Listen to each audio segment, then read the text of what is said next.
So as you're probably aware now, or you might have actually guessed the car right, we bought an Aston Martin V8 Vanquish, and the reason why we've got this is we wanted something a little bit kind of retro, something that is going to possibly become a classic car, especially when everything goes EV, electric. They are amazing cars, but they're also probably the worst car you can buy, in my opinion. Do you know, it's a nice place to sit, it's a nice place to be able to go cruising in down the motorway. They're not fast, the brakes feel amazing, absolutely amazing, but don't do a bloody thing, and they've got massive Brembos front and rear. The handling feels like it's really solid and doesn't steer at all.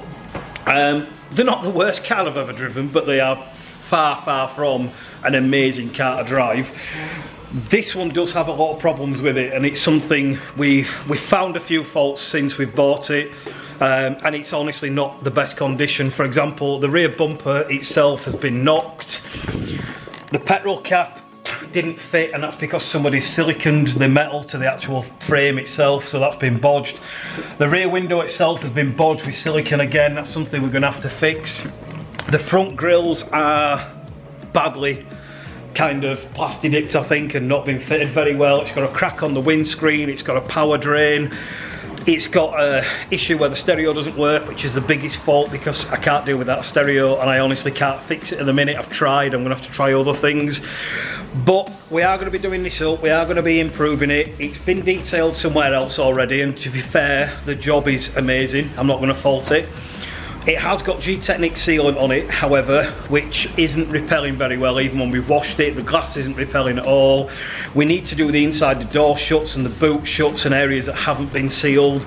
And we're going to be topping this up with Ceramic Pro, because the truth is, the protection on this, the beading and the repellent side of things, isn't anywhere near as good as what the Ceramic Pro offers. What I've also noticed is there's actually a birdlime stain on the bonnet, which shouldn't be there with the ceramic, but this is the reason why on dark cars we ourselves basically promote Ceramic Pro or Signature Coat and wouldn't do G-Technic on here. I'm not saying the job's been done wrong, I'm not saying the product's not amazing, because G-Technic really is, but it isn't as tough as Ceramic Pro, which is why this is going to be topped up with Ceramic Pro in the next few weeks. We have just fitted a Race Developments front splitter to it. The reason why we've done that is because the factory race ones for these cars are about £1,500. This is 145, and it actually looks similar or as close as to the race version of the V8 splitter that you can actually buy. And the next thing that's going to get done on this is we're taking this to Tony Banks' exhaust. He's going to be ripping the system out and making it loud, because do you know what, it might sound alright. It's got a V8 noise, it's quiet, it's understated, and it actually makes the car sound a bit kind of diesely. This needs a big exhaust, it needs to be loud, it needs to be leery, and it needs to be known and seen on the road. Give us your opinion though, because we're either going to be putting wheel spacers on, because as you can see on the back, the wheels do not fit very well, they are right in the arch. Or do we go all the way out and get some 20-inch wheels, upgrade the size, get some custom wheels, and basically just give it a bit more of a stance look? Are we doing the wrong thing by doing that on an Aston Martin? Do we try and keep it as OEM as we can, or do we literally spice it up, do a little bit different and do things that people generally don't do on Astons? Give us your opinion, let us know what you think. I think we're going to go with wheel spacers for now, but deep down I kind of want to put some custom rims on this like I have done on the M3. But let us know what you think, let us know if we should change anything up on this, add anything to it, customise it in any way, and just give us your opinion. Cheers guys.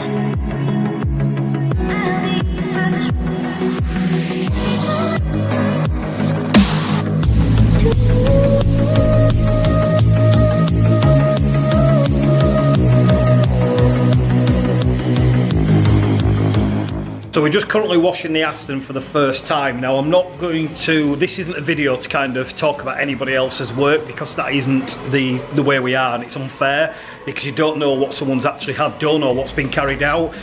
As I said, the detailing work on this car, to be fair, is really, really good, and I don't think I'm even going to touch the paint in regards to a machine. But the sealant itself just isn't doing what it's supposed to do, and it looks like it really hasn't got one on. I'm not saying it hasn't. I believe it has been done, and I believe it's been done correctly. But what we're trying to kind of show on this video is, I'm going to show you a video in a minute of my M3 getting washed. and you'll see how that repels, how it acts, how water basically comes off the car, and how easy it washes and dries. And then you can compare it to this Aston. When we actually finish washing it now, we're going to rinse it off. And then I'm also going to do a bit of a detail. I'm going to literally put some of our ceramic spray top up on this car and kind of show you how much that'll work differently as well, because I know when I spray that on, this car is going to repel even better than it is now. And it's just to really show the difference in what I believe a certain brand of ceramic has been used on this car, and how a Signature Coat or Ceramic Pro works when we do it at Inspired. And it's just to show you the difference in the ceramic itself, not the work, not who's done it, but just how good Ceramic Pro and Signature Coat really are, and what you're going to get different when you book in with us. So here's a quick video of me rinsing the car. Then we're going to do a video of us just spraying on our Ceramic Pro quick detailer while we rinse it. And I'm pretty guaranteed you're going to see a big difference in how it repels.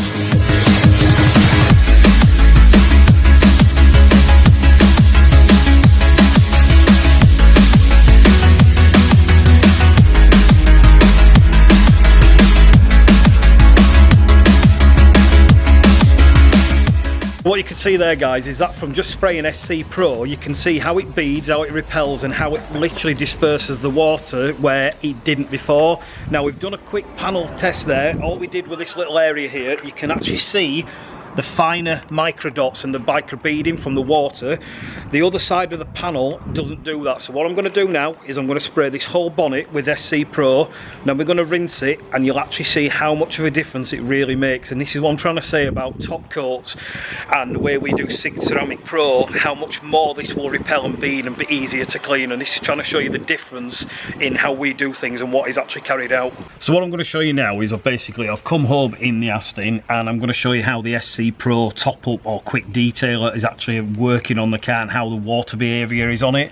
Now, this should be standard with a ceramic coating, and as I was under the impression and kind of guessed, it wasn't really working as it's supposed to, which is why we are going to be doing the Ceramic Pro coating on this once we get it in the booth.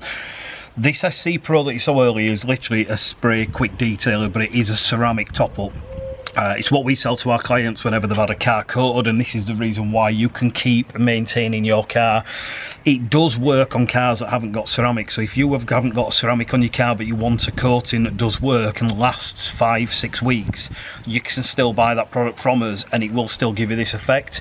But what this video is to show is how the car is now working and reacting with water.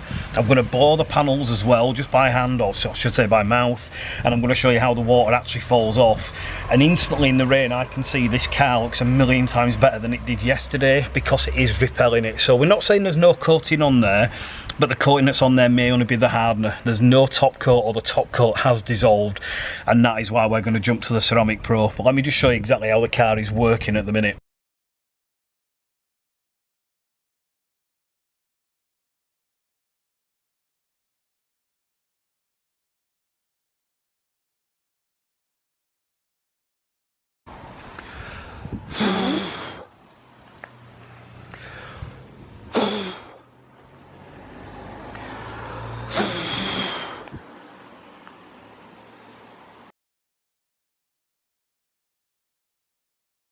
So what you can see on this straight away is literally how the water just falls off the panels, and it makes it easy to clean, and it means that dirt and dust and bird lime and so on don't stick to the car. This is why we do the top coats with Ceramic Pro, and whatever top coat this has obviously failed, if it had one. I mean, we're not sure, we don't know a lot about it, and we're not going to be doing any digging. But this is to show that when we do the ceramics at Inspired, when we do the Ceramic Pro or the Signature Coat, this is the sort of finish you're going to get, and it's going to last as well. And you can see this is even working on the glass at the minute where it hadn't before. So again, we'll get this back in the booth, we're going to put the Ceramic Pro on it, we'll show you the video of that. I'm going to try and get a video in between of my M3, which has got Ceramic Pro on it, and I'm going to wash it for you on video, and you can actually see how that does repel. And then when you compare this video from before and the M3 video that I'm going to stick on the end of this, you'll actually see exactly how much of a difference those two sort of coatings and how they've been applied actually do work. And that is what you basically get from Inspired when you book in with us. So cheers for watching anyway, guys. Make sure you obviously click subscribe, click the bell icon, and just follow us on the media. Cheers, thank you.